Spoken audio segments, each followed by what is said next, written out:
The lead research economist at the World Bank is a guy by the name of Branko Milanovic, which is an awesome name. He sounds like a badass UFC fighter or something. He's releasing in the journal Global Policy the first calculation of the global income inequality. So all the measures that we've talked about on the show before, it's either for the United States or they do a study within the borders of a different country. This is the first time it's a calculation of the global income inequality. So we're kind of in uncharted territories here, and it'll be fascinating to see what's going on the world over. The results are staggering. The top 8% of global earners are drawing 50% of all the planet's income. The top 8% drawing 50% of the planet's income.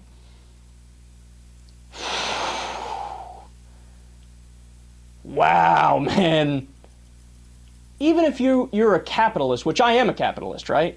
But even if you consider yourself to be conservative, you don't think that's a little too much out of whack? And they've done polls on this, by the way. The American people, they're capitalists. They don't want everything to be divvied up completely equally. And I agree with them on that. I think that's silly. I think that's idealistic, and that would never actually work in reality because there might not be an incentive to keep the economy moving, right? But we're reasonable. So we understand that there is such a thing as being too unequal. So what do the American people say? We think the top 20% of income earners should make 32% of the wealth. Now, in the United States, you know what that number actually is? The top 20% make 84% of the wealth. Okay, even the wealth disparity in what's considered a welfare state, a social democracy like Sweden, their disparity is the top 20% has 36% of the wealth. Now, look, that is just within the United States, and we're talking about global politics here. But if you do a poll globally, I would venture to guess it's not outlandish to think that the world population would tend to agree with that idea. 8% have 50% of the planet's income. Okay, I think that's absolutely absurd.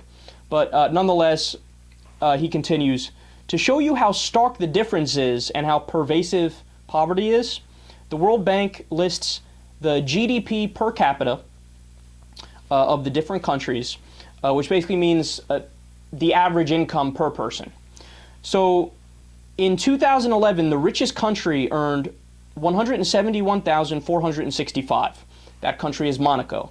The second richest is Luxembourg, $114,232. Okay? So remember, this basically means just average income of a person in that country, basically.